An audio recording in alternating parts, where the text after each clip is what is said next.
చేరువచ్చిన సంఘం అంతటికి ప్రభు పేరిట నా వందనాలు తెలియజేస్తున్నాను. ఎజ్రా గ్రంథము 10వ అధ్యాయంలో నుండి 4వ వచనం. ఈరోజు వాక్య ధ్యానము నిమిత్తము 10వ అధ్యాయము 4వ వచనం. లెమ్ము, ఈ పని నీ ఆధీనంలో నున్నది, మేమును నీతో కూడా నుందుము, నీవు ధైర్యము తెచ్చుకొని దీన్ని జరిగించుమనగా. ఈరోజు వాక్య ధ్యానము, లెమ్ము, ఈ పని నీ ఆధీనంలో ఉన్నది. ప్రభు తన మాటలు దీవించునుగాక. ఈ పని నీ ఆధీనంలో ఉన్నది. ఎవరి కాళ్ళే నీ నీ నీ నీ అంటారా? నా ఆధీనము, నా రాసుకోండి ప్రక్కన బ్రాకెట్లో. ఏ పని చేయాలన్నా ఇక్కడ ఎజ్రాతో ఇజ్రాయేల్ ప్రజలు అంటున్నటువంటి మాట ఏ సందర్భంలో అన్నారో కూడా ఇక్కడ వ్రాయబడి ఉంది. పైన మొదటి వచనంలో, ఎజ్రా ఏడుచుచు దేవుని మందిరం ఎదుట సాష్టాంగపడుచు పాపమును ఒప్పుకొని ప్రార్థన చేసెను. ఇశ్రాయేలీయులలో పురుషులు, స్త్రీలు, చిన్నవారు మిక్కిలి గొప్ప సమూహముగా అతని యొద్దకు కూడి వచ్చి బహుగా ఏడవగా. ఇక్కడ దేవుని దాసుడును, ఈయన గురించి యాజకుడు, శాస్త్రి అని ఉంది. ఈయన సెకండ్ టైము బబులోను నుండి వచ్చాడు. పని మరలా నిన్నటి శుక్రవారం దినము పని ఆఫ్ చేయబడిందని చెప్పేసి మనం నేర్చుకున్నాము. తర్వాత ఈరోజు అధ్యాయంలో మరలా ఆ పని ప్రారంభించబడినట్లుగా మనం చూస్తున్నాం. 2వ వచనంలో, దేవుని మందిరమును కట్టనారంభించిరి. మరలా పని స్టార్ట్ అయింది. ఎవరి సారథ్యంలో ఇది స్టార్ట్ అయింది అని అంటే పైన కొన్ని పేర్లు కూడా వ్రాయబడి ఉన్నాయి. ఆ తర్వాత ఎజ్రా శాస్త్రి కూడా రావడం అనేది ఇక్కడ మనం గమనిస్తున్నాం. ఆయన వచ్చిన తర్వాత ఈ పని సక్రమంగా సాగట్లేదట. సక్రమంగా సాగట్లేదు కాబట్టి ఎజ్రాకి ఏడుపు వస్తుంది. తిరిగి కట్టుటకు ఆజ్ఞాపించిన 5వ అధ్యాయంలో నుంచి 13వ వచనం, దేవుని మందిరమును తిరిగి కట్టుటకు ఆజ్ఞ ఇచ్చెను.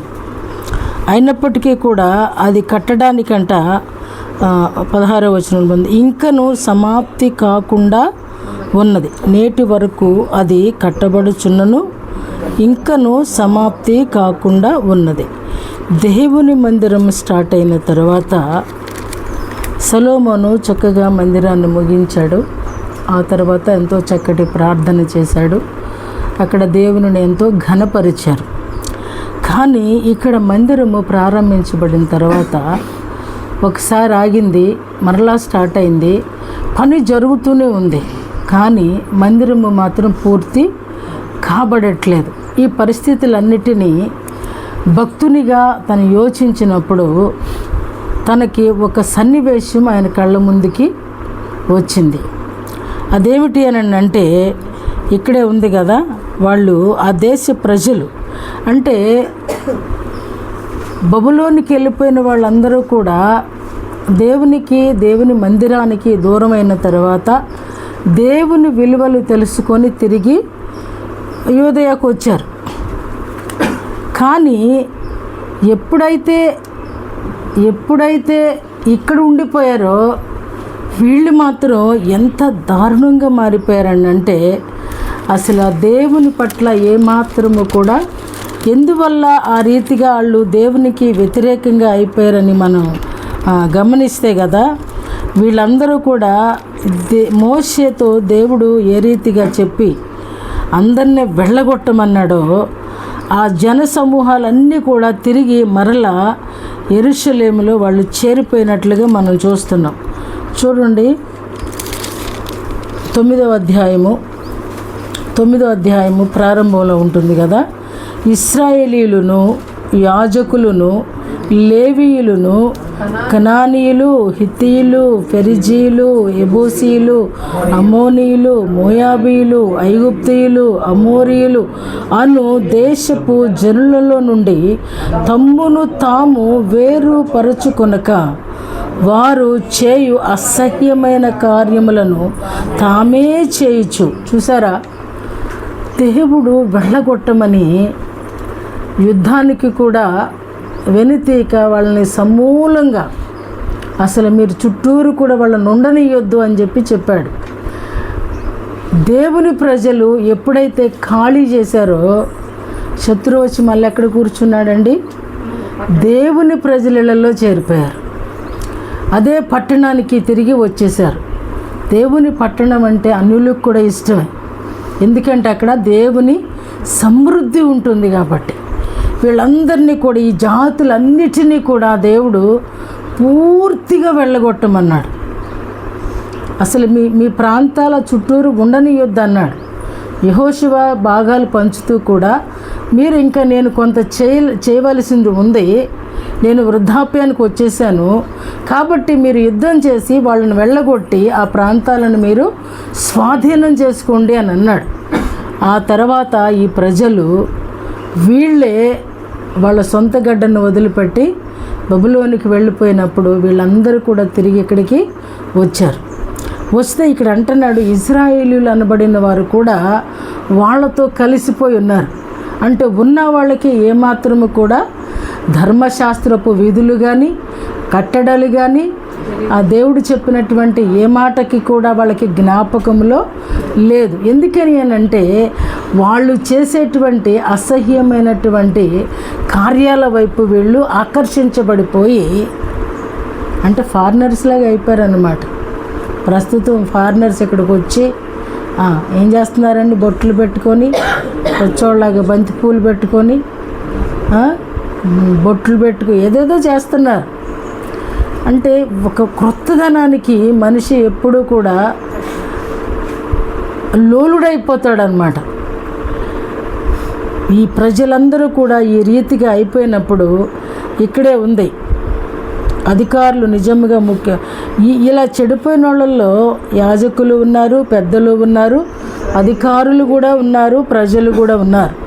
నేను ఆ సంగతి విని నా వస్త్రమును పై దుప్పటిని చింపుకొని నా తల వెంట్రుకలు నా గడ్డపు వెంట్రుకలను పెరికి వేసుకొని విభ్రాంతి పడి కూర్చుంటుని. అంటే ఎంత దుఃఖకరం అంటే ఇశ్రాయేలీయుల దేవుని మాటకు భయపడిన వారందరూ నా యొద్దకు కూడి వచ్చిరి. ఆ వచ్చిన వాళ్ళు ఎవరు అని అంటే మరలా వీళ్ళందరూ కూడా బబులోను నుండి వచ్చిన వాళ్ళే ఉన్నారు. ఈ లోకల్గా ఉన్నటువంటి ఇజ్రాయేలీలు ఎవరు కూడా మళ్ళీ ఎజ్రా దగ్గరికి వచ్చినట్టుగా మనకి కనబడదు. అయితే వీళ్ళందరూ వచ్చి ఏడుస్తూ ఉన్నప్పుడు బహుశా ఇక్కడ ఈ 10వ అధ్యాయానికి చూస్తే ఒకవేళ వాళ్ళు కూడా కొద్దిమంది వచ్చి ఒక పెద్ద ఆయన యాజకుడు శాస్త్రి అయ్యుండి ఈ రీతిగా మందిరం కట్టబడుతున్న మందిరం ఎదురుగుండా నేలను కూర్చుని ఏడుస్తున్నాడంట. దాన్నే నమస్కారం అని ఉంది కూడా కదా, సాష్టాంగ పడుచు. ఇది ఈరోజు చాలామంది నేనేమిటి అని గ్రహించేటువంటి పరిస్థితులలోనికి మనుషుల్ని రానియట్లేదు. ఎందుకంటే ఈయన ఇంచుమించు 5 నెలలు ప్రయాసపడి బబులోను నుండి యెరూషలేముకు వచ్చాడు ఎజ్రా గారు. ఆ వస్తు ఉన్నప్పుడు అక్కడ ఉన్నటువంటి రాజు వీళ్ళకి తినడానికి చక్కగా దారి పొడుగున ఆహారాన్ని ఇచ్చి చక్కగా వాళ్ళకి రావడానికి సమస్తాన్ని కూడా ఏర్పాటు చేసి ఇంకా దేవుని మందిరానికి కావాల్సినవి కూడా ఇచ్చి పంపించాడు. 2వ గుంపు ఈయనతో పాటు వచ్చారు. కాబట్టి ఆయన అంత శ్రద్ధగా బబులోనులో ఉన్న రాజులే దేవుని మందిరము కొరకు ఇంత ప్రయాసపడుతూ ఉంటే ఆ దేవుని పట్టణములో ఉన్నటువంటి ప్రజలు దేవుని మందిరం పాడైపోవడానికి కారణమైనటువంటి ప్రజలు మాత్రం నిశ్చింతగా ఉన్నారంట. ఈయన ఏడుస్తూ ఉన్నప్పుడు కొంతమంది వచ్చారంట. వచ్చి అంటున్నారంట, అయ్యా ఎందుకు ఏడుస్తావు? ఏమన్నారు? లెమ్ము, లెమ్ము, ఈ పని నీ ఆధీనంలో ఉన్నది, మేము నీతో కూడా ఉంటాము, నువ్వు ధైర్యం తెచ్చుకొని. అంటే ఇప్పుడు మందిరము కట్టడం ఎందుకు కంప్లీట్ అవ్వటం లేదు అనేది ఆలోచన చేసినప్పుడు ఏం తోస్తుందండి? ఏం చేస్తుందండి? ఏం తోస్తుంది చెప్పరా? మీకేం అర్థం కాలేదా? పిట్టకథలాగా వింటారా ఏంటి? చదువుతున్నారు కదా, మాట్లాడండి. ఎందుకు ఆగిపోయింది ఇప్పుడు మందిరం? ప్రజలలో పరిశుద్ధత లేదు, ప్రజలలో ఏకాత్మ లేదు, ప్రజలు ఇష్టపూర్వకంగా లేరు, ప్రజలు దేవునికి అనుకూలతను వ్యక్తపరచట్లేదు. ఎందుకు అనంటే దేవుడు తన బిడ్డల్ని పరిశుద్ధపరచకుండా మందిరం పరిశుద్ధమే ఎప్పటికీ కూడా. రాయికి ఏం పాపం ఉంది? కట్టేవాడే పాపైనప్పుడు. రాయికి పాపం లేదు, సిమెంట్లో పాపం లేదు, కానీ కట్టేవాడు పాపైనప్పుడు ఆటోమేటిక్గా మందిరము కూడా దేవుని కోపానికి ఆహుతైపోద్ది. అందుకని ఇక్కడ అసలు ఎందుకు ఇంత ప్రయాసపడుతున్నాము, ఇంత ఖర్చు పెడుతున్నాము, అయినప్పటికీ కూడా మందిరం అనేది కంప్లీట్ కావట్లేదు అనేది గ్రహించినప్పుడు ఎవరికి చెప్తే ఎవరి కోపం వస్తుందో. కాబట్టి ఏం చేస్తాడండి? దేవుడు ఏడుస్తున్నాడు, ఓ పక్కన దేవుని యాజకుడు కూడా ఏడుస్తూ ఉన్నాడు. ఏడుస్తుంటే అంటున్నారు మొత్తానికి కొంతమంది వచ్చి, అయ్యా మేమేమి చేసామో మాకు అర్థమైపోతుంది, ఎందుకు నువ్వు ఏడుస్తున్నావో, ఎందుకు మందిరం కంప్లీట్ అవ్వట్లేదు అని అంటే, ఇదిగో అధికారులమై ఉండి యాజకులమై ఉండి మేము సామాన్య ప్రజల్లాగా మేము కూడా ఇదిగో ఈ అన్య దేవతలను పూజించేటువంటి అన్యాచారాలకు మేము కూడా లోబడిపోయాం, మమ్మల్ని మేము అపవిత్రపరుచుకున్నాం, అన్య స్త్రీలను వివాహం చేసుకున్నాం, వారికి పిల్లలను కన్నాం, ఇదిగో నీ ఎదుట మేమున్నాం అని చెప్పి వచ్చినప్పుడు వెంటనే వాళ్ళే ఒక తీర్మానం చేసినట్లుగా మనకి ఇక్కడ కనబడుతుంది. వాళ్ళు ప్రమాణం చేశారంట. ఎజ్రా లేచి ప్రధాన యాజకులను, లేవీయులను, ఇజ్రాయేలీయులను ఆ మాట ప్రకారము చేయనట్లుగా వారి చేత ప్రమాణము చేయించను. వారు ప్రమాణము చేసుకొనగా ఎజ్రా దేవుని మందిరము ఎదుట నుండి లేచి, కాబట్టి వీళ్ళందరూ కూడా ఆయన ఎంతగా ప్రార్థన చేశాడు అని అంటే, భోజనమైనను పానమైనను చేయకుండాను. అంటే కటిక ఉపవాసం మరి ఎన్ని రోజులు చేశారో ఇక్కడ పూర్తిగా నాకు కనబడలేదు, కానీ మొత్తానికి ప్రజలందరి కొరకు మాత్రం ఉపవాస ప్రార్థన ఆయన చేసినట్లుగా మంచినీళ్ళు కూడా తాగకుండా. అంటే ఎంత దుఃఖం కలిగిందంటే ఆలోచన చేసి ఉంటే నిజంగా మంచినీళ్ళు కూడా తాగబుద్ధి కానంతగా ఇజ్రాయేలీలు చెడిపోయి ఉన్నప్పుడు అక్కడ దేవుని మందిరం సాగటం లేదు. గమనిస్తున్నావా? మానవుడు పరిశుద్ధుడు కానప్పుడు, మానవుడు తన ప్రవర్తనను దిద్దుకొనప్పుడు ఏది కూడా ముందుకు ఇంట్లో సాగదు, ఒంట్లో సాగదు. ఎక్కడిదక్కడే పెట్టుకుని మనం ఏం చేస్తామంటే పైకి కాస్త గట్టిగా పాటలు పాడగలిగిన, కాస్త గట్టిగా ఆరాధన చేయగలిగిన, కాస్త గట్టిగా ప్రార్థన చేయగలిగిన ఒక పూట ఒకసారి ఇక మనమంటి వాడు లేడనుకుంటాం. కానీ క్రియలు ఆగిపోయి ఉంటుంది, దేవుని క్రియలు ఆగిపోయి ఉంటుంది. దేవుడు నాకు అనిపించింది ఇది ధ్యానిస్తూ ఉన్నప్పుడు, అసలు మానవులు కట్టిన మందిరాలే సాగనప్పుడు, మానవుడు కట్టిన మందిరాన్నే దేవుడు పడద్రోస్తున్నప్పుడు, మరి ఆయన కట్టిన మందిరానికి చాలా కష్టంతో కూడి కట్టాడు కదా ఆయన మందిరం. మరి అప్పుడు ఆ మందిరం ఎవరు? మరి మనల్ని కట్టినప్పుడు ఇంకెంత చింతపడతాడు. ఆలోచన నాకు కలిగింది. అరే మానవుడు కట్టిన మందిరానికే దేవుని పని మనుషులు చేస్తున్న పని సాగకుండా ఉంటే మరి దేవుడు కట్టినటువంటి మానవుడి క్రియలు ఎలా కొనసాగుతాయి? అంటే ఈ వ్యక్తిని దేవుడు చూడట్లేదా? అంటే ఒకవేళ ఆర్థిక పరంగా వెసులుబాటు ఉండొచ్చేమో, కొంతమందికి ఆడింది ఆట పాడింది పాటగా ఉండొచ్చేమో. కానీ ఒకానొక రోజు నిజంగా ఎజ్రా కంటే దారుణమైన పరిస్థితి వస్తుంది. ఈయన ప్రజల కొరకు ఏడుస్తున్నాడు. ఆయన సెట్గానే ఉన్నాడు, ఆయన మంచిగానే వచ్చాడు, తన భక్తిని పరాయి దేశంలో కూడా కాపాడుకున్నాడు. పరాయి దేశంలో వీళ్ళని చెరగా తీసుకెళ్లారు, కానీ వీళ్ళని శిక్షించలేదు. వీళ్ళు చక్కగా మనం చదువుకున్నాం, వాళ్ళు కూడా బిడ్డలు కనుక్కున్నాడు, పెళ్ళిళ్ళు చేసుకున్నారు, ఆ ఇల్లు కట్టుకున్నారు బబులోన్లో. అక్కడేమి హింసించలేదు అక్కడ ఉన్నటువంటి రాజులు. కానీ ఇక్కడున్నటువంటి దేవుని ప్రజలైనటువంటి వారు, దేవుని పట్టణంలో ఉన్నవారు, సాతాను ఇక్కడ దొరబడింది. సాతాను దేవుని పట్టణంలో దొరబడింది. పరాయి దేశంలోనేమో వాళ్ళు బిలీవర్స్గానే ఉన్నారు. దేవుని పట్టణంలోనేమో శత్రువులు అనబడిన వారు గుంపులు గుంపులుగా దొరబడి పట్టణాన్ని కాలుష్యం చేసేశారు. అంటే ఎప్పుడైతే పట్టణం ఖాళీ అవుతుందో, ఆ ఖాళీ అయిన పట్టణంలోనికి శత్రువు ప్రవేశించాడు.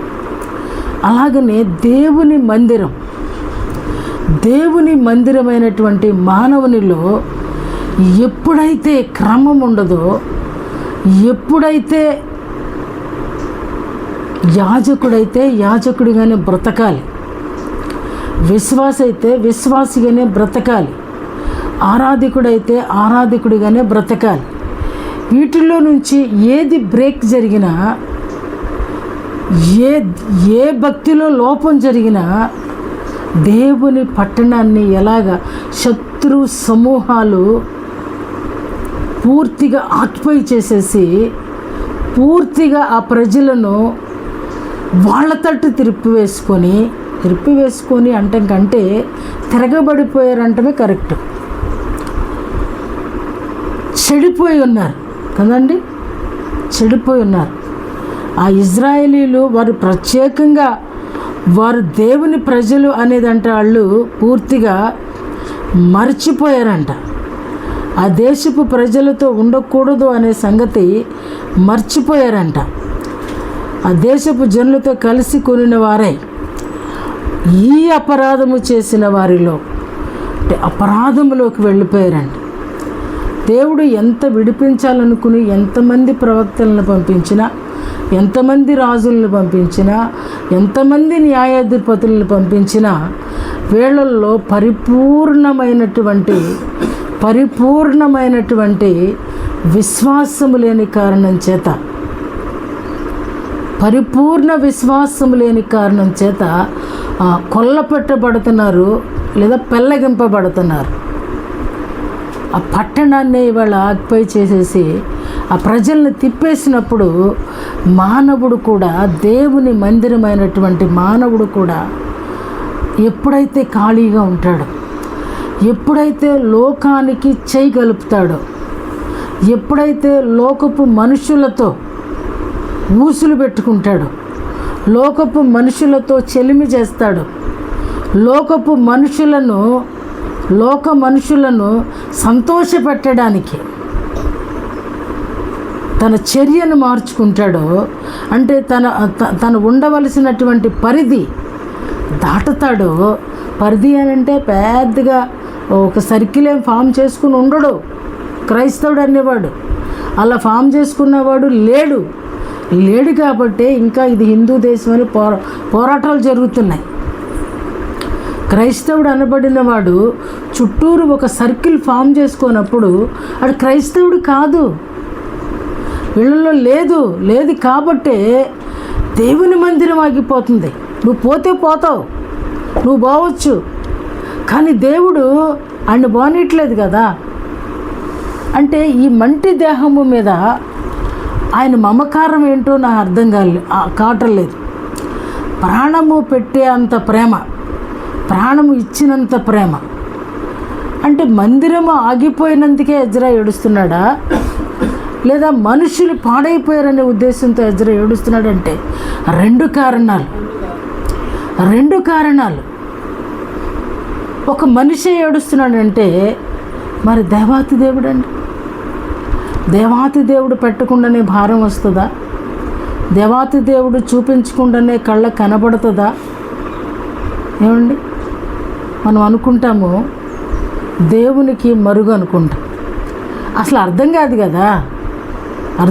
కదా. సొల్లువాగుడు వాగేటప్పుడు అరే దేవుడు చూస్తున్నాడు, ఈ సంభాషణ దేవుడు గమనిస్తున్నాడు, దీనికి ఇవాళ రేపో నాకు పడాల్సినవి పడిపోతాయి అని ఇంకిత జ్ఞానం మానవుడికి ఉండదు. తప్పు చేసే ప్రతి మానవుడు కూడా ఇంకిత జ్ఞానం ఉండదు. అందుకనే ఈరోజు దేవుని మందిరం ఆగిపోయిందంట. ఎజ్రా ఏడుస్తూ లేవలేని పరిస్థితుల్లో అక్కడే సాష్టాంగపడి ఏడుస్తూ ఉంటే, అయ్యా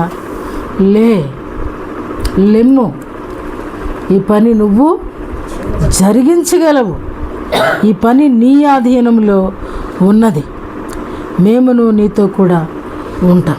మందిరము ముందుకు సాగాలంటే ముందు ఉన్న స్థితిలో ప్రజలు లెగాలి. ఎజ్రా లేవడం కాదండి, ప్రజలే ఉన్న పరిస్థితుల నుంచి విడిచిపెట్టి రావాలి. ఈయన నేల మీద కూర్చుండి మందిరం ఎట్ట ఏడుస్తూ లేవడం 1 సెకండ్ పడుతుంది. కానీ మనిషి ఉన్న పరిస్థితుల్ని విడిచిపెట్టడానికి కాలము జీవితాలు సరిపోవటం లేదు. క్రొత్త సంవత్సరం వచ్చేటప్పుడు క్రొత్త మనసు అయ్యా అంటారు. రెండో రోజు పాత మనసులోనికి ఏమీ మార్చుకోరు, ఎవరిని వదులుకోరు, దేన్ని మార్చుకోరు, ప్రవర్తనలో ఏమాత్రం కూడా మార్పు ఉండదు. పైకి మాటలలో మాత్రం ఇది ఏదో చెప్తారు కదా, నీతి కబుర్లు చెప్తారు బయట వాళ్ళకి, వీళ్ళకి మాత్రం లోపల మాత్రం నాసు పట్టేసి ఉంటుంది, పాకుడు పట్టేసి ఉంటుంది. ఈరోజు అంటున్నాడు, అయ్యా నువ్వు ఈ పని నువ్వు మాత్రమే జరిగించగలవు. అంటే నేను ఏదో పనిని గురించి మాట్లాడట్లేదు, ఆ మందిరపు పని మీరు చేయండి అని మీ గురించి మాట్లాడట్లేదు. దేవుడు ఇచ్చినటువంటి దేవుని మందిరం అనబడినటువంటి నీ సంగతిని గురించి నేను మాట్లాడట్లా, వాక్యం మాట్లాడుతుంది. దేవుని మందిరం అని పిలువబడేటువంటి నువ్వు ప్రార్థన చేసేటప్పుడు ఇది దేవుని మందిరం అని అంట. కానీ ప్రతి దినము దైనందిన జీవితంలో నేను దేవుని మందిరం అని 1 నిమిషం కూడా జ్ఞాపకం ఉండదు. ఈ మందిరం ఇవాళ తుడిచేనా, ఈ మందిరాన్ని సర్దేనా, ఈ మందిరాన్ని కడిగేనా, ఈ మందిరానికి ఎరువు వేసేనా, ఈ మందిరానికి మంచి మేత పెట్టేనా, ఈ మందిరం పుష్కలంగా ఉందా, ఈ మందిరం నీరసగిల్లిపోయిందా, ఈ మందిరం పాకుడు పట్టేసి ఉందా, ఈ మందిరం ఎలాగ ఉంది అనేది ఆ శ్రద్ధ మాత్రం క్రైస్తవుడికి ఉండదు. ఇతరులను మార్చాలని చెప్పి ఇతరులకు వెళ్ళి మా దేవుడు గొప్పవాడని చెప్తాడు. అసలు గొప్పవాడు అనేది ఈ మందిరంలో ఆయన యాజకత్వానికి మనము స్థానం ఇవ్వనప్పుడు అసలు దేవుని గురించి మాట్లాడే హక్కు మనకెక్కడదండి? నువ్వు పరిపూర్ణమైనటువంటి వాడువుగా ఉంటే, పరిపూర్ణమైన దానవుగా ఉంటే అప్పుడు నీ బోధ బయటికి వెళ్ళినప్పుడు పరిపూర్ణం. శుక్రవారం అనుకున్నాం కదా, లోపల ఏది ఉంటే అదే బయటికి వస్తుంది. మనం చెప్పేటప్పుడు అద్భుతంగా మాట్లాడతాం. ఆ ఎదుటోడిని ఎలా భ్రమ పెట్టేస్తామంటే మనకంటే భక్తుడు ఉండడేమో అన్నంతగా భ్రమ పెట్టేస్తాం. అసలు వీళ్ళు మామూలు వాళ్ళు కాదండి అన్నంతగా. కానీ మనకు తెలుసు మన దేవునికి తెలుసు మనం నిజంగా ఆత్మతో ఉన్నామా, వేషధారణతో ఉన్నామా. అంటే సగం ఉన్నప్పుడల్లా వేషధారణే. అంటే సగం ఒకవేళ దేవునికి అవకాశం ఇచ్చిన ఆ మిగతా సగం ఇవ్వలేకపోతున్నాం కాబట్టి దానిని వేషధారణి అని బైబిల్ అంటుంది. మీరు ఒప్పుకోకపోయినా అదంతే. దేవుడు 1 తలాంతు ఇచ్చాడు, 5 ఇచ్చాడు, 10 ఇచ్చాడు. కానీ సంపాదించినోడికి మాత్రమే, 5కి 5, 10కి 10 సంపాదించినోడిని మాత్రమే మంచి దాసుడు అన్నాడు. ఒకటే పట్టుకుని వచ్చినోడిని మాత్రం వీడిని తీసుకెళ్ళి పండ్లు కొరికే చోట పడేయమన్నాడు. అంటే దాని అర్థం ఏంటి అని అంటే, ఆ ఒక్కటి కూడా కాపాడడానికి, ఆ ఒక్కటికి ఒకటి సంపాదించడం చేతగాక రుమాలలో కట్టి ఆ భూమిలో పాతి పెట్టాడంట. దేవుడు ఇది కోరుకోవటం లేదు. దేవుడు కోరుకునేది ఏంటంటే, నిన్ను రక్షించింది ఎందుకు అనంటే, నిన్ను పిలిచింది ఎందుకు అనంటే నిన్నుగా చూడాలని. ఇంకొకళ్ళని బట్టి పలానా చర్చికి వెళ్తున్నావు అని అక్కడ సర్టిఫికేట్ ఎక్కడ లేదు. చాలామంది చర్చిల సర్టిఫికేట్లతో బ్రతుకుతున్నారు. దొంగమంద, అదంతా దొంగతనమే, చీటింగే. అసలు చర్చ్ అనే దానిలో మానవుడు కట్టినటువంటి కట్టడాలలో నేను ఉండను అని అన్నాడు దేవుడు. మానవ హస్తకృతములలో స్పష్టంగా.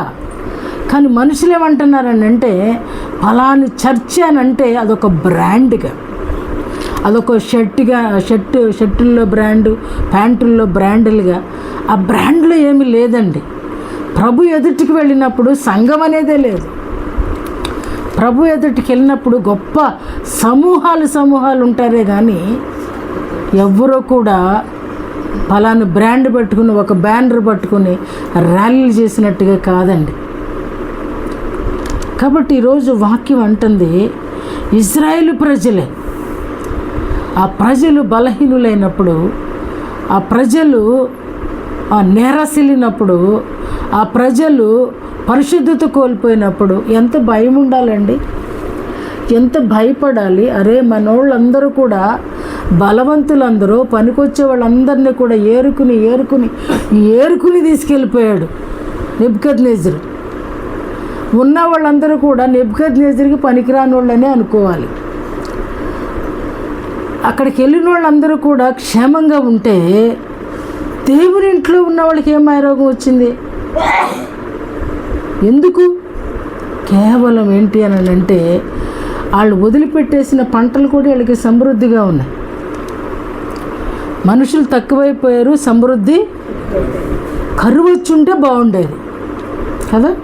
కరువు వచ్చుంటే వీళ్ళు కూడా ఆ బబులోని వెళ్ళినా పోయేది, మనకు కూడా సమృద్ధి ఉండేది. పోనీ అది ఒక రోజులో వెళ్ళే ప్రయాణం కాదు. ఇక్కడ ఈయన గురించే వ్రాయబడింది. ఆయన ఇంచుమించు 5 నెలలు, మొదటి తేదీన ప్రయాణం ప్రారంభిస్తే 5వ నెల 1వ తారీఖున వచ్చాడంట. 5 నెలలు పట్టింది. ఇంత ప్రయాసపడి వచ్చి చూస్తే కదా ప్రజలందరూ కూడా, అన్య దేవతల అన్య రాజులేమో, అరే దేవుని మందిరం కట్టుకోండి మీరు వెళ్ళి, ఇదిగో నెబుకద్నెజరు లాక్కొచ్చినవన్నీ కూడా మేము మరలా తిరిగి మీకు ఇచ్చేస్తామని చెప్పేసి వాళ్ళు కానుకలు పంపిస్తే, మందిరం కట్టడానికి పాపం ప్రయాసపడి వచ్చిన వాళ్ళేమో ప్రయాసపడుతుంటే మనుషుల అపరాధము, మనుషుల దోషము అడ్డము పడి పని సాగటం లేదంట. కాబట్టి ఈరోజు ఆలోచన చేయి, ఎందుకు కార్యాలు నాకు ఆగిపోతున్నాయి? ఎందుకు నేను ముందుకు సాగలేకపోతున్నాను? ఎందుకు ప్రార్థన చేయలేకపోతున్నాను? ఎందుకు ప్రార్థన చేయకపోయినా చేసిన వాడిలాగా నటన చేస్తున్నాను? ఎందుకు నేను బిలీవర్గా నా బ్రతుకులో లేదు, కానీ బిలీవర్గా నేను నటిస్తున్నాను? నటన అండి. సినిమా వాళ్ళు మనకంటే బెటర్. ఎందుకంటే వాళ్ళు నటులు, మనీ తీసుకుని నటిస్తారు. మనకంటే వాళ్ళు బెటర్ అండి, క్రైస్తవుడి కంటే. ఈరోజు మనను బట్టి కొంతమంది అన్యులు మారటం లేదేమో. క్రైస్తవులను తిడుతున్నారు. అసలు చాతగానటువంటి వారందరూ వెళ్ళి డిబేటుల్లో కూర్చుని వాళ్ళకి సరైన ఆన్సర్ ఇవ్వడం రాక, ఎందుకంటే వీళ్ళు బైబిల్ వర్డ్ టు వర్డ్ చదవరు. పుస్తకాలు ఉంటాయి వాళ్ళ దగ్గర, ప్రసంగ పీఠికలు ఉంటాయి, తర్వాత ఏదేదో ఉంటుంది, టకటక కొట్టుకుంటూ తయారయ్యాడు. నోరు లేని గూగుల్ ఒకటి వచ్చింది కదా ఇప్పుడు, నోరు లేని గూగుల్, దాంట్లో నుంచి కొట్టుకోవటం. అంతేగాని ఆత్మానుసారముగా ప్రభు దగ్గర నుంచి పొందుకునే అనుభవాలు ఒక్కడు కూడా ప్రయత్నం చేయట్లా. అలా అందరూ కూడా నిజంగా ఇదిగో ఎజ్రా శాస్త్రి గారి లాగా ఉండుంటే నిజంగా మన దేశానికి ఈ దుర్గతి పట్టదు. ఆ జిఎస్టీలు, ఆఎస్టీలు, ఈఎస్టీలు కట్టలేక చచ్చిపోతున్నాం ఏదన్నా కొనుక్కోవాలంటే. ఆర్థిక మాంద్యం ఎందుకు వచ్చింది అని అంటే క్రైస్తవుడే కారణం అనుకుంటున్నాను. నిజంగా క్రైస్తవుడికి ఎంత స్వాతంత్ర్యం ఉందండి. క్రైస్తవుడు నోటి మాట చాలండి. నోటి మాటతో మోషే నోటి మాట కూడా అనలేదు, తన చేతిలో కర్ర చాపాడంతే. అన్నాడా ఎర్ర సముద్రమా ఇటు అటు పాయలైపో అని అన్నాడండి మోషే? మాట్లాడలా, తన చేతిలో ఉన్న కర్ర చాపాడంట అంతే. అటు ఇటు క్రైస్తవుడికి ఎంత వాల్యూ ఇచ్చాడండి దేవుడు. అరే చనిపోయాడంట ఒకడు, అయితే అయినయ్య అనేవాడు ఒకడు చనిపోతే వెంటనే దిగొచ్చి పౌలు గారు బ్రతికించాడంట. ఎంత కృపండి క్రైస్తవుడికి! ఏమండి, ఎంత గొప్పోళ్ళుగా దేవుడు సృజించాడు. ఎంత నీచానికి క్రైస్తవుడు బ్రతుకుతున్నాడు. చర్చిలకు వెళ్తారు, సినిమాలు చూస్తారు, చర్చిలకు వెళ్తారు, మామూలే, అంత మామూలే. వీళ్ళందరినీ కూడా అన్య స్త్రీలను పెళ్లి చేసుకున్నారంటే అమ్మ బాబులు కుదిరిసిన పెళ్ళా ఇది అంటారా? ఇది ఏమండి, అసలు ఏమనుందండి? ఇజ్రాయేలీయుడు ఆ గోత్రంలోనే చేసుకోమని ఉంది. కానీ చాలామంది పాస్టర్లు సమర్థిస్తున్నారు. ఎంతో సిగ్గుచేటండి. ఇలాంటి వాళ్ళకి దరిద్రులు పాస్టర్లు పెళ్ళిళ్ళు చేస్తున్నారు. ఎందుకంటే ఆడికి డబ్బే ముఖ్యం, ఆడి లైఫ్లు కాదు. దౌర్భాగ్యంగా అయిపోయినటువంటి క్రైస్తవ సమాజం. రోజు ఎజ్రా ఏడుస్తున్నాడు. ముందు మందిరం అనేదాన్ని, ఇది ముఖ్యం, కట్టడ కాదండి. అది ఒక 40 సంవత్సరాలు ఉండొచ్చు, ఒక 25 సంవత్సరాలు ఉండొచ్చు, బాగా గడితే 100 సంవత్సరాలు ఉండొచ్చేమో. ఆ తర్వాత అది మరలా రీబిల్డ్ చేయాలి.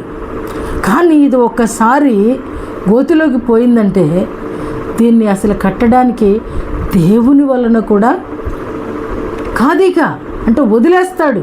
దేవుని వల్ల కాదు అనేది కరెక్ట్ పదం కాదు. వదిలేస్తాడు వద్దనుకుని. నువ్వు వద్దనుకుంటే ఆయన ముందే వద్దంటాడు.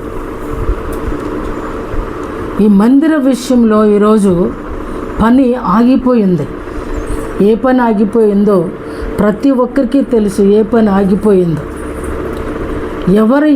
ఎవరి జీవితంలో ఆత్మీయంగా మొట్టమొదటిగా చూస్తే పరిశుద్ధాత్మని ప్రసన్నత ఏ మనిషి మీదకి రావడం లేదు. ఎందుకంటే ఆరాధన చేస్తున్నప్పుడే అర్థమైపోద్ది. నిజంగా ఆరాధనకు వచ్చి మౌనంగా ఉండడం, ఆరాధనకు వచ్చి పాటలు పాడలేకపోవడం అక్కడే తెలిసిపోతుంది బ్రతుకు.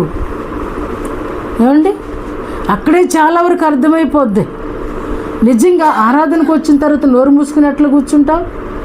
ఆరాధన జరుగుతున్నప్పుడు నోరు మూసుకుని ఎలా ఉంటావు? దేవుని పేర్లు కూడా తెలియదా? అక్కడే తెలిసిపోతుంది మన భక్తి. ఎవరో వచ్చి నీ భక్తికి, నీ ఆలయానికి మార్కులు వేయక్కర్లేదు. అసలు కంప్లీట్ రిపేర్లో ఉన్నాడు క్రైస్తవుడు. ఆ రిపేర్లన్నీ అట్టు పెట్టుకుని పైకేమనుకుంటున్నాడంటే సంతుష్టి సహితమైన భక్తి, పరిపూర్ణుడైన వాడను అని అనుకుంటున్నాడు. పరిపూర్ణత ఉండుంటే కార్యాలు నిలిచిపోవండి. దేవుని సన్నిధిని నెగ్లెక్ట్గా ఉండం. దేవుని సన్నిధి అంటే పరుగులు పెడతాం. ఎట్లా నిద్ర పడద్దండి? నిద్ర పట్టదు. దేవుని సన్నిధిని ప్రవర్తన అంతా కాపాడుకో అని అంటే నచ్చినట్లుగా రావటం కాదండి, నచ్చినట్లుగా ఉండటం కాదండి, నచ్చిన సమయానికి ప్రార్థన చేయటం కాదండి, సమయం ఉన్నప్పుడు ప్రార్థన చేయటం కాదండి, సమయం లేనప్పుడు ప్రార్థన చేయటం గొప్ప. పరిస్థితులు ప్రతికూలంగా ఉన్నప్పుడు ప్రార్థన చేయటం గొప్ప. పరిస్థితులు ఏమాత్రము సహకరించినప్పుడు ప్రార్థన చేయటం గొప్ప. అన్నీ అనుకూలంగా ఉంటే నువ్వు చేసేదేంటి? ఏమీ లేనప్పుడే ప్రార్థన చేయట్లేదంటే అన్నీ ఉన్నప్పుడు అక్కడ ప్రార్థన చేస్తావు. ఇంకా అర్థమవుతుందా నేను చెప్పేది? తడుతున్నట్టుందా? ఆ కొరత ఏంటో గమనించు. దేవుని మందిరము ఈరోజు ఆగిపోయిందని ఎజ్రా శాస్త్రి గారు ఏడుస్తున్నాడు. ఆ మందిరాలు ఎవరు అనంటే ఇజ్రాయేల్ ప్రజలయ్యే. ఎలా ఆగిపోయింది అనంటే అన్య స్త్రీల నుంచి పెళ్లి చేసుకున్నప్పుడు అన్య దేవతల వైపు వాళ్ళని త్రిప్పివేశారు. కానీ ఇక్కడ అంటున్నారు, వాళ్ళు ఒక నిర్ణయానికి వచ్చారు. ఇది మరీ కష్టంతో కూడినటువంటి నిర్ణయం. ఆ నిర్ణయం ఏంటంటే మేము వదిలేస్తామంటున్నారు. అయ్యా మాకొద్దిక, మేము చేసింది ఏదో చేసాము చూడండి. మరియు అది ఇప్పుడు చదవబడిన 10వ అధ్యాయం 8వ వచనం. మరియు 3 దినములలోగా ప్రధానులను పెద్దలను చేసిన యోచన చొప్పున ఎవడైనను రాకపోయిన ఎడల వాని ఆస్తి దేవునికి ప్రతిష్ఠితమగుననియో వాడు విడుదల నొందిన వారి సమాజముల నుండి వెలివేయబడననియో నిర్ణయించిరి. చూసారా? కాబట్టి వీళ్ళందరూ కూడా ఏమంటున్నారంటే అప్పుడు 10వ వచనం, మీరు ఆజ్ఞను మీరి అన్య స్త్రీలను పెండ్లి చేసుకొని ఇజ్రాయేలీయుల అపరాధమును ఎక్కువ చేసితిరి. కాబట్టి ఇప్పుడు మీ పితరుల యొక్క దేవుడైన యెహోవా ఎదుట మీ పాపమును ఒప్పుకొని ఆయన చిత్తానుసారముగా నడుచుకొనుటకు సిద్ధపడి దేశపు జనులను అన్య స్త్రీలను విసర్జించి మిమ్మల్ని మీరు ప్రత్యేకపరచుకొని ఉండుడి. ఒకవేళ అలా చేయకపోతే ఏం చేస్తామంటున్నారంటే సమాజంలో నుండి వెలివేస్తాం. సమాజంలో నుండి మంచి నిర్ణయం. సమాజంలో నుండి కాదండి, దేవుడు వెలివేస్తే ఆ మనిషి ఎలా బ్రతుకుతాడండి? సమాజం వెలివేది. ఇప్పుడు సమాజం వదిలిపెట్టేసిన సమాజానికి బాధ్యత ఎందుకండి? సమాజానికి ఎవరి మీద బాధ్యత ఉంటుందండి? మన మీద ఎందుకు బాధ్యత ఉంటుంది సమాజానికి? మన మీద మనకే బాధ్యత, మన కుటుంబానికి బాధ్యత. వెలివేస్తామంటున్నారండి. తర్వాత మందిర విషయంలో కూడా నేను 2 మాటలు నేను చదివినప్పుడు నాకు అది చాలా ఆశ్చర్యంగా అనిపించిందండి.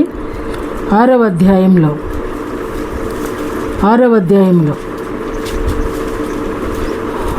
ఇంకను 11వ వచనం, ఇంకను మేము నిర్ణయించినదేమనగా ఎవడైనను ఈ ఆజ్ఞను భంగపరిచిన ఎడల వాని ఇంటి వెన్నుగాడి ఊడదీయబడి నిలువెత్తబడి దాని మీద వాడు ఉరితీయింపబడును. ఆ తప్పును బట్టి వాని ఇల్లు పెంట రాసి చేయబడును. ఏ రాజులే కానీ ఏ జనులే కానీ ఈ ఆజ్ఞను భంగపరిచి యెరూషలేములోనున్న దేవుని మందిరమును నశింపజేయుటకై చెయ్యి చాపిన ఎడల తన నామమును అక్కడ ఉంచిన దేవుడు వారిని నశింపజేయును. దర్యావేషను నేనే ఈ ఆజ్ఞ ఇచ్చితిని. చూసారా ఏం చేస్తానంటున్నాడండి ఇక్కడ? దేవుని మందిరానికి నీవు ఆటంకంగా ఉంటే ఇక్కడ ఏమంటున్నాడండి? ఉరిదీయించమంటున్నాడు. నేను చదువుతున్నానా? అక్కడే ఉందా? దాని మీద వాడు ఉరిదీయింపబడును. చూసారు ఎంత శిక్ష అండి? దేవుని మందిరానికి ఆటంకంగా ఉండకూడదండి. దేవుని మందిరానికి ఎవరు ఆటంకపరిచే విధంగా ఉండకూడదు. మన గురించే దేవుడు మాట్లాడుతున్నాడు. మన గురించిన మాట ఇది. 2వ మాట కూడా ఉంది. 7వ అధ్యాయము 24వ వచనం. మరియు యాజకులను, లేవీయులను, గాయకులను, ద్వారపాలకులను, నెతీనీయులను, దేవుని మందిరపు సేవకులైన వారందరిని గూర్చి మేము మీకు నిర్ణయించినదేమనగా వారికి శిస్తు కానీ సుంకము కానీ పన్ను కానీ వేయట కట్టడపు న్యాయము కాదని తెలుసుకొనుడి. రెండవ మాట, ధర్మశాస్త్రంలో న్యాయాధిపతులారా ఉంచవలను. ఆ ధర్మశాస్త్ర విషయంలో తెలియని వారెవరో వానికి నేర్పవలని. నీ దేవుని ధర్మశాస్త్రము కానీ రాజు యొక్క చట్టము కానీ గై కొనని వాడెవడో త్వరగా విచారణ చేసి మరణ శిక్ష అయినను స్వదేశ త్యాగమైనను ఆస్తి జప్తి అయినను ఖైదునైనను వానికి విధింపవలెను. తెలుసా ఈ సంగతులు? అసలు చూసారా? దేవుని మందిరానికి నువ్వు ఆటంకంగా ఉంటే ఒక శిక్ష ఉరిదీయించమంటున్నారు, నిర్ణయిస్తున్నారు. ఇక్కడ ఎంత ఆ కట్టడలు ఎంత స్ట్రాంగ్గా ఉన్నాయో చూడండి. రెండవ చోట ఏమంటున్నాడంటే మరణ శిక్ష విధించమంటున్నాడు, లేదంటే బహిష్కరణ చేయమంటున్నాడు. దేవుని మందిరం అండి, మనం దేవుని మందిరం. ఎందుకు ఈ ప్రభు యొక్క శరీర రక్తాలు నెల నెల పుచ్చుకుంటున్నామని అంటే ఈ మందిరానికి శుద్ధీకరణ నిమిత్తం. ఈ చూద్దాం ఒకసారి ఆ మాట. 6వ అధ్యాయము, యోహాను సువార్త 6వ అధ్యాయము 58వ వచనం. ఆ ఒక్క మాట మాత్రమే చదువుదాం, నేను ముగిస్తున్నాను. యోహాను సువార్త 6వ అధ్యాయము 58వ వచనం. పరలోకము నుండి దిగి వచ్చిన ఆహారం ఇతరులు మన్నాను తినియు చనిపోయినట్టు కాదు. ఈ ఆహారము తినువాడు ఎల్లప్పుడూ జీవించునని నిశ్చయముగా మీతో చెప్పుచున్నాను. చాలమ్మా, ఎల్లప్పుడూ జీవించి ఉండడం, ఇది దేవుని ఆశీర్వాదం. ఈ మందిరము ఎల్లప్పుడూ నిలిచి ఉండాలి. ఓవేళ మనకి బలమో అధిక బలమో చనిపోయినా బ్రతికుండడం. ఇందుకొరకు దేవుడు మన కొరకు దానముగా అయిపోయాడు. మనము చెల్లించవలసినటువంటి వెలను ఆయన చెల్లించాడు. ఎందుకంటే మన మరణ శాసనమును కొట్టివేసి జీవ శాసనమును మనలో అమలు చేయడానికి, నిరంతరము జీవించి ఉండడానికే ప్రభువు రొట్టెగాను రసముగాను మారడం జరిగింది. అది తీసుకుంటున్నటువంటి మనము నిజముగా దేవుని ఆలయముగా ఉండాలి, కానీ దేవుని చేత బహిష్కరించబడే రీతిగా, దేవుని చేత ఉరికి అప్పగించబడే, ఉరి అంటే శిక్ష, ఏదో జైల్లో వేసినట్ట మరణ శిక్ష కాదండి, కాదు. మరణ శిక్ష ఉరి అని అంటే ప్రతిదీ కూడా జరగట్లేదంటే అక్కడ నిలిచిపోయి ఎంత పెయిన్ఫుల్ అనుభవిస్తున్నా. ఏమండి, నేను కొంతకాలం ఒక విషయంలో నరకం అనుభవించాను. అది ఉరి కదా నాకు. అంటే నన్ను తీసుకెళ్ళి ఊరేస్తే ఒక్క రోజులో ఒక నిమిషంలో చచ్చిపోతాం, లేదంటే వెలువెల కొట్టుకుని ఒక 5 నిమిషాలు బాధపడతామేమో. కానీ ఒక కార్యాల విషయంలో ఆగిపోయి సాగక ఉన్నామంటే మనిషికి దేవుడిస్తున్నటువంటి శిక్షాకాలం, అది ఉరికాలము. వెలివేయటం అంటే దేవుడు మనతో మాట్లాడట్లేదంటే, దేవుడు మనల్ని ప్రక్కన ఉంచేశాడు అని అంటే అంతకంటే శిక్ష ఉందండి. అంతకంటే మన ఊరు నుంచి మనని బహిష్కరణ చేయాలా? అవసరం లేదు. అందుకే అంటున్నాడు, ఇది ఈ ఆలయం అనేది దేవునిది. ఎందుకు నేను చనిపోయానంటే మీరు బ్రతికుండడానికి, మిమ్మల్ని బ్రతికించడానికి నేను తిరిగి లేచాను. మీరు నిరంతరము జీవించి ఉండాలి. ఏదో 70 సంవత్సరాలు 60 సంవత్సరాలు 80 సంవత్సరాలు కాదు, నిరంతరము నిత్యము మీరు జీవించి ఉండాలి. ఆ జీవించి ఉంచడం కొరకే మీరు మీ శరీరానికి కావలసినటువంటి వెసులుబాటు కల్పించుకోవడానికి, ఆ శరీరము మీరు వృద్ధి చేసుకోవడానికి, ఆరోగ్యపరంగా ఉండడానికి, ఏ అనారోగ్యం రాకుండా ఉండడానికి, ప్రతి ఆశీర్వాదము స్వతంత్రించుకోవడానికే ప్రతి నెల ప్రభు యొక్క పాత్రలో మనం చేయబడుతున్నాం. అంతేగాని ఏదో మానవులు ఏదో దేవుని ఎరగని వారిలాగా మనం నశించిపోవడం అనేది, ఆశీర్వాదం లేని వారముగా ఉండడం అనేది దేవుని ప్రణాళిక కాదు. మనని దేవుని పిల్లలంగా ఒకసారి ఆయన దగ్గరికి వచ్చాము అని అంటే మనం ఆశీర్వదించబడే పాత్రలోని వరకు వచ్చామంటే అది దేవుని సంకల్పము. దేవుని సంకల్పము. అయితే మరి దేవుని సంకల్పము రొట్టె ద్రాక్షారసం తినడమేనా? దేవునిలాగా మారడం కాదా? దేవునిలాగా మారితేనే నువ్వు తింటున్న ఆహారానికి విలువ. దేవునిలాగా ఉంటేనే నువ్వు తింటున్న ఆహారానికి కొంత విలువ. అది నీ సర్వ శరీరానికి ఆరోగ్యకరం. అంతేగాని ఏదో యాదృచ్ఛికంగా ఇచ్చేస్తున్నారు, పుచ్చుకుంటున్నాం. ఇచ్చేవారు సరిగా లేకపోయినా, రొట్టె చేసేవారు సరిగా లేకపోయినా, పుచ్చుకునేవారు సరిగా లేకపోయినా అందరికీ శిక్షే. కష్టపడి ఏదో 4 గంటలు లేచి చేస్తే నాకు వచ్చేదేం ఒరిగేదేం లేదు. నేను కరెక్ట్గా చేయనప్పుడు భయంకరమైన శిక్ష ముందు నాకే. అలాగే వంశీ ఇస్తున్నాడు, ఏదో ఇచ్చేస్తున్నా, నాకు ఇచ్చేసాడు అధికారం అనుకుని ఇచ్చాడు అనుకోండి, ఫస్ట్ నాకంటే ఎక్కువ శిక్ష పొందుతాడు. ఎందుకంటే ఇచ్చేవాడు కూడా పరిశుద్ధుడిగా లేకపోతే, దేవుని ఆలయముగా లేకపోతే, మురికి కంపు కొడుతూ ఉంటే ఆ చేతిలో నుండి వచ్చేది ఆశీర్వాదంతో కూడిన రొట్టె ముక్క కాదు. ఏమవుతుందండి? ఏమవుతుందండి? యేసయ్య పాత్రలో చేయి ముంచాడు యూదా. కానీ వెళుతూ వెళుతూ ఆయన ఏం ఆవరించిందంట? సాతాను ఆవరించిందంట. అంటే దేవుని పాత్రలో చేయి పెట్టేటప్పుడు పరిశుద్ధత లేకపోతే మొట్టమొదటిగా ఉరి ఎవరికి అని అంటే ఆయన సేవకులకి. మాతో పాటు మీకు కూడా ఆ ఉరి ఉంటుందని దేవుని వాక్యం సెలవిస్తుందంట. కాబట్టి మనము దేవుని ఆలయమై ఉన్నాం.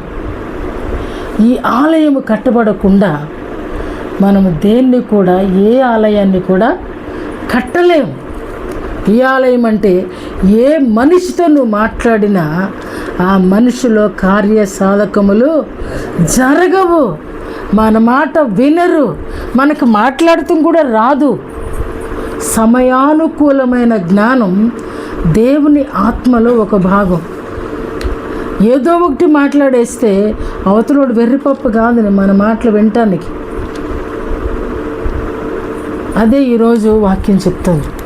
లెమ్ము, ఈ పని నీవు జరిగించు. లెమ్ము, ఈ పని నీ ఆధీనంలో ఉన్నది, నీ ఆధీనంలో ఉన్నది. నీ యొక్క ముందు నీ కళ్ళు సరిచేయాలన్నా నీ ఆధీనమే. నేను వచ్చి నీ కళ్ళని సరిచేయలేను. నీ ముక్కు సరి చేసుకోవాలన్నా నీ ఆధీనమే, డాక్టర్ వల్ల కాదు. డాక్టరు దానికి రోగం వస్తే బాగు చేస్తాడేమో కానీ అపరాధంలోకి వెళ్ళిపోయిన తర్వాత ఏ డాక్టర్ వల్ల కాదు. ఆ డాక్టర్ నువ్వే. ఎవరి ఆలయాన్ని బాగు చేసుకునేటువంటి ధర్మము ఆ వ్యక్తిదే.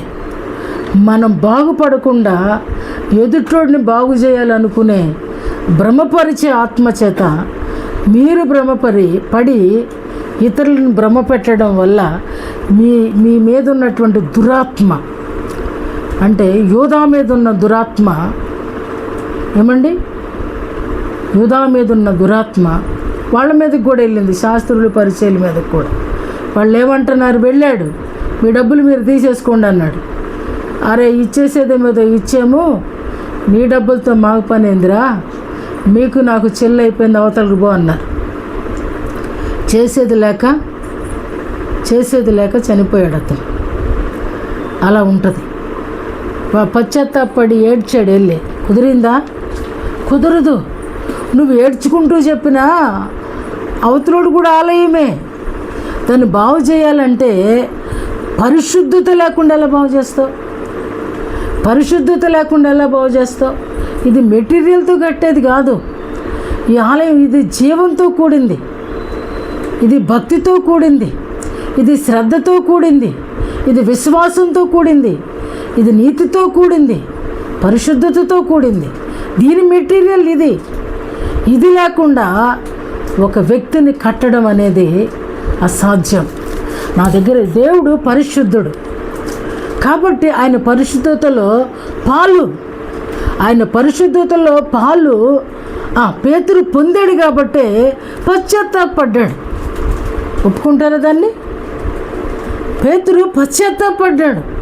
ఎందుకంటే అయ్యా నా నిలువెల్ల గడుగు అన్నటువంటి పేతురు ఆ కడగటంలో ఉన్నటువంటి స్వచ్ఛతను ప్రభువులో చూచాడు కాబట్టి అరే ఏదో నిక్ ఆఫ్ మూమెంట్ ఒక మాట మాట్లాడేశాడు, అరే నాకు తెలియదు ఎరగను అన్నాడు.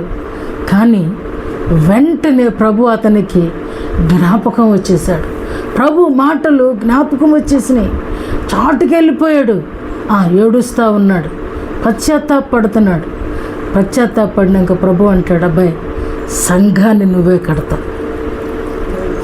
ఆ పునాది మీద ఆ పునాదులు పాతాళము నిలువజాలదు.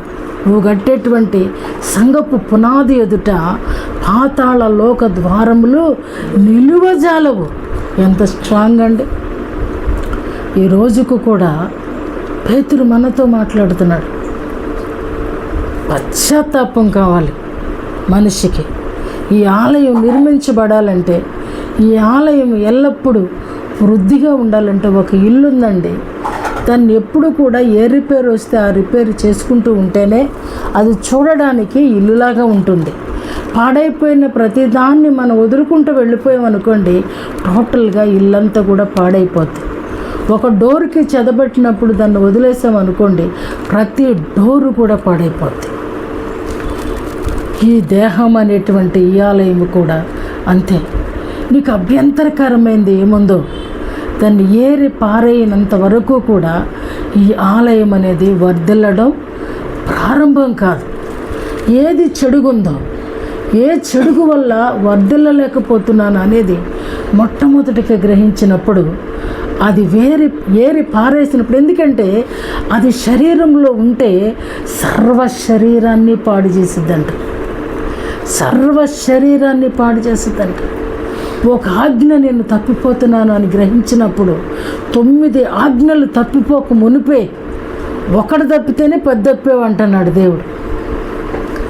కాబట్టి జాగ్రత్తగా గమనించుకోకపోతే గత సంవత్సరంలో ఏం జరగలేదు, ఈ సంవత్సరంలో కూడా అలాగే ఉంటుంది. మానవునికి నోరిచ్చింది ఎవరు అని దేవుడు అడుగుతున్నాడు. నేనే కదా. ఆ నోటికి ఎంత ఫలం ఇచ్చాడండి.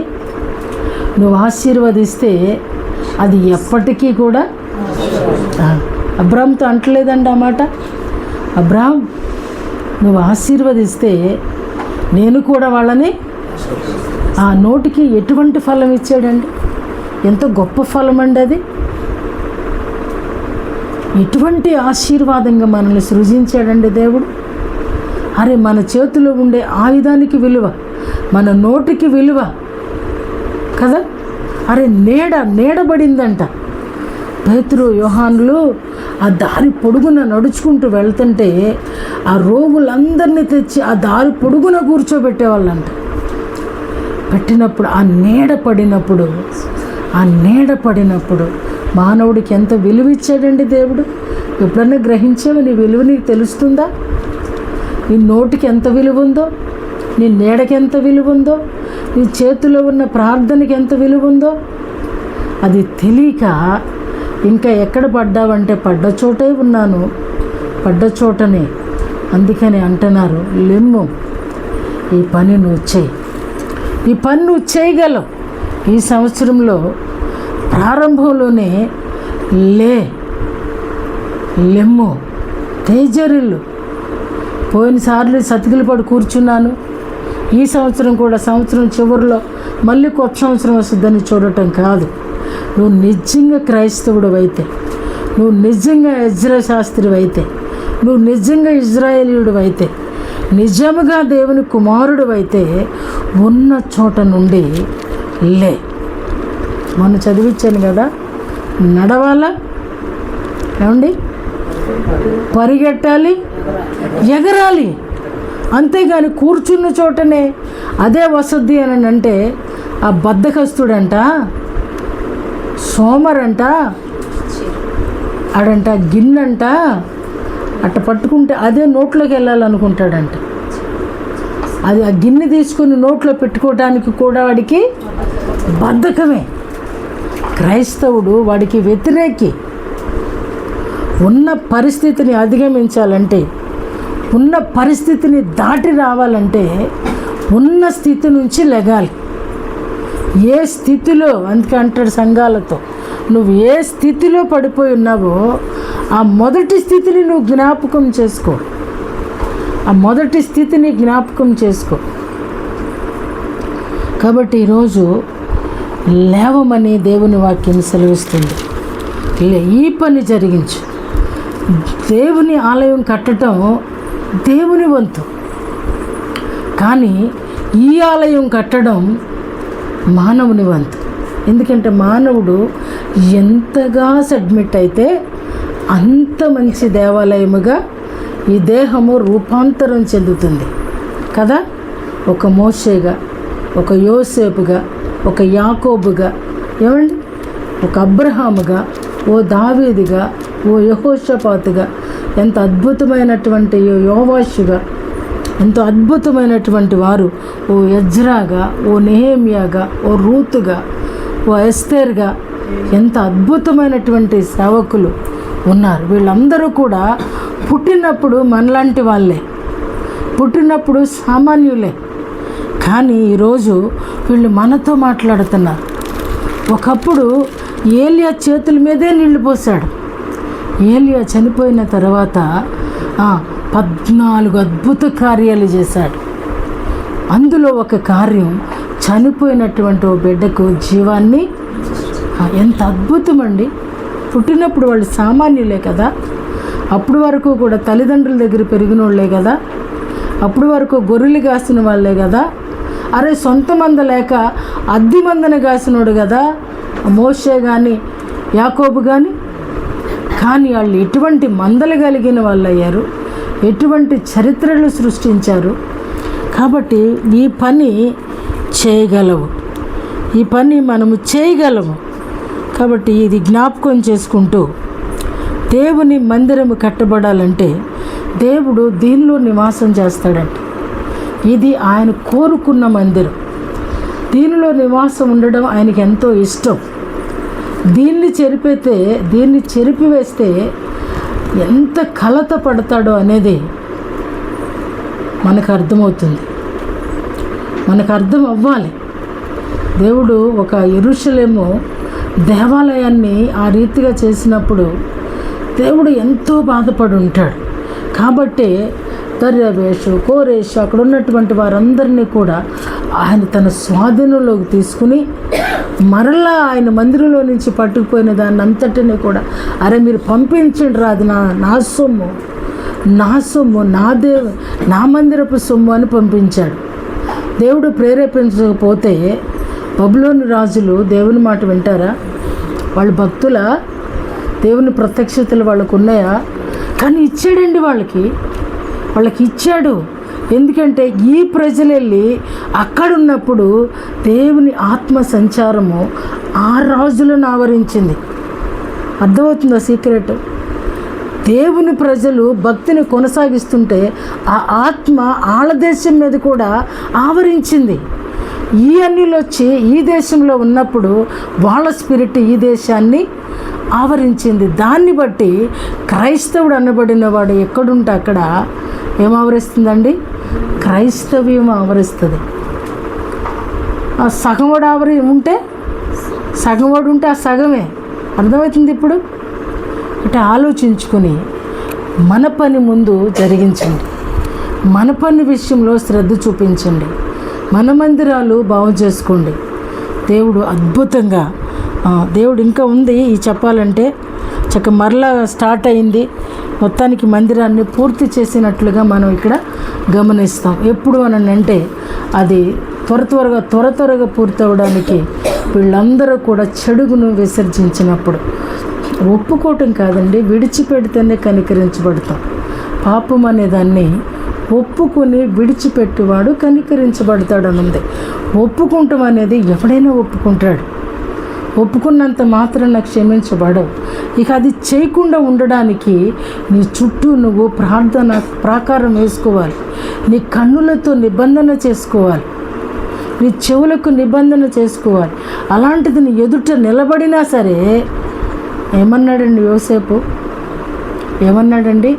దేవునికి భయపడువాడను, దేవునికి భయపడువాడను, నేను ఇలాంటి దుష్కార్యము చేయుటకు నేనేమాత్రము కూడా ఒప్పను అన్నాడు. ఆ ప్రతిజ్ఞ అనేది, ఆ సంస్కారం అనేది, ఆ క్రైస్తవ సంస్కారం అనేది క్రైస్తవుడికి లేనంత కాలము కూడా దుర్గతే వాడి అంతము ఉరి అని, వాడి అంతము మరణశిక్ష అని ఈరోజు దేవుని వాక్యము సెలవిస్తుంది. కాబట్టి ఒకవేళ ఇజ్రాయేల్ ప్రజల్లో ఈ అన్య స్త్రీలను పెళ్లి చేసుకున్నటువంటి దోషం ఉంది, కానీ మన దగ్గర ఏ దోషం ఉందో అది కూడా మనము గమనించవలసినది, గ్రహించవలసినది, సరి చేసుకోవలసినది, ఒప్పుకొని విడిచిపెట్టవలసినది ఉన్నదని జ్ఞాపకం చేస్తూ ప్రతి ఒక్కరూ కూడా ప్రభు యొక్క సంస్కారములో పాలు పొందడానికి ముందు అసంస్కారాన్ని తొలగించుకొని ఆయన జీవముతో నింపబడడానికి ఆయన కృప మనలకు ఎల్లప్పుడూ అనుగ్రహించునుగాక. ఆమేన్.